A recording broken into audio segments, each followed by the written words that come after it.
Brooklyn Navy Yard is on its way back in a big way. And we met the man who you might call the pilot of the ship, Marc Rosenbaum.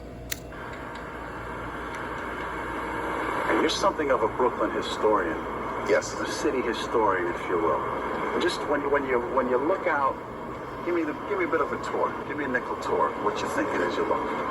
Well, if we go back to the centennial period, 100 years ago, the only bridge, I believe, at the time was the Brooklyn Bridge that connected Brooklyn to New York. And Brooklyn was its own city at that time.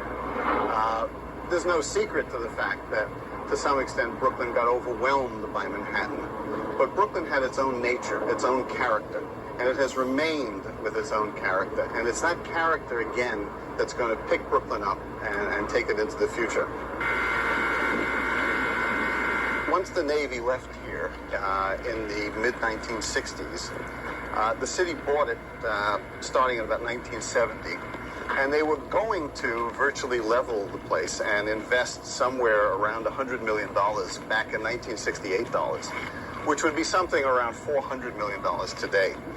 But as you don't have to be much of a historian to remember that the city fell on hard times with its fiscal crisis.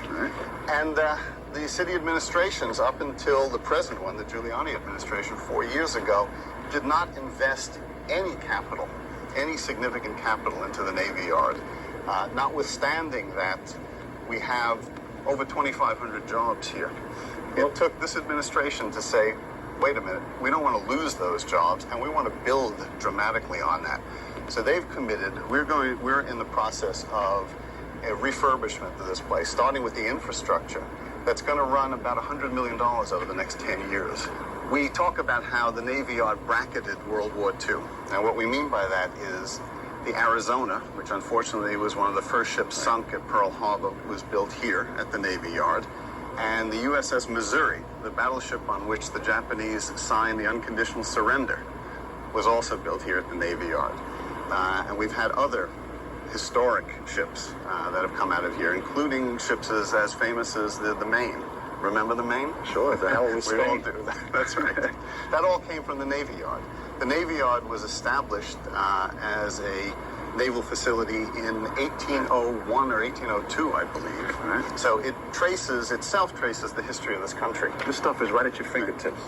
If I were to point out straight across, and you might get a picture of that soon, there's a dry dock there, those red cranes. There's a DEP, Department of Environmental Protection ship in there at the moment getting some repair work on it. That dry dock was built in, we have a photograph. It's actually a daguerreotype. It precedes photography of that dry dock being built in 1846. Wow. It was a monumental achievement at the time, and as you can see, it's still in daily operation. Wow. We're very proud of that fact. Wow. If you look around further, you'll see that we have 4 more dry docks still in operation as dry docks. 2 of them are the largest dry docks in the United States. Lengthwise, they measure over 1,100 feet, which means that theoretically you can take one of the World Trade Center towers, actually each of them, and lay them down in each of the 2 dry docks. That's a big dock. Gives you an idea of the immensity of that. Sure. What we do here is we make it a priority to get in job-intensive businesses. If we have a choice, for example, between a warehouse and a manufacturer, to us that's not even a question. You take the manufacturer. We try to encourage jobs because that's really our reason for existing here.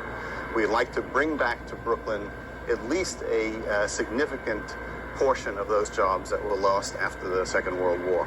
And we're well on our way. We actually make things. Actually make things. Things are made here all the time.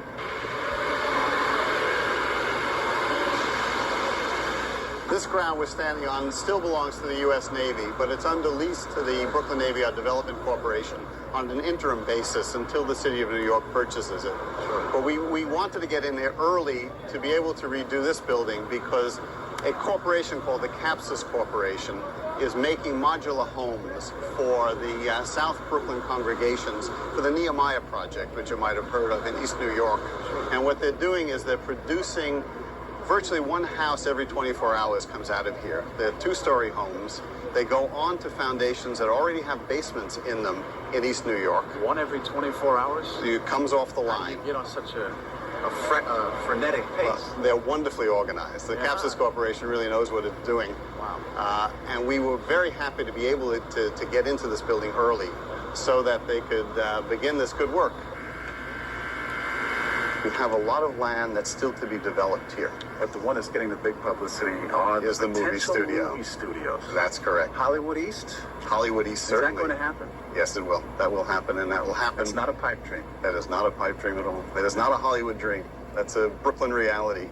And it's part of the development that's taking place already in downtown Brooklyn.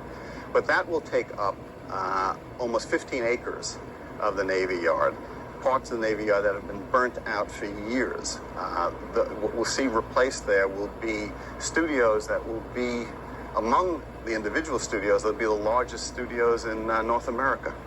As of today, in some of the old buildings that we use to make the hulls of ships, for example, we still do filming on a fairly regular basis, and that's without any of the up-to-date technology that would be so advantageous to movie making. It's just the place is a place that movie makers want to come. This past winter, I would look out my window and they were shooting a number of scenes from Mickey Blue Eyes, which is the new Hugh Grant movie and James Caan movie. We have Law and Order filmed here from time to time on location. We had Donnie Brasco filmed here. Sure.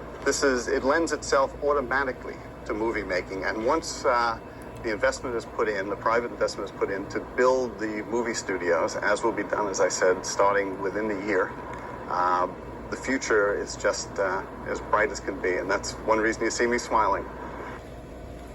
Tomorrow, Brooklyn will once again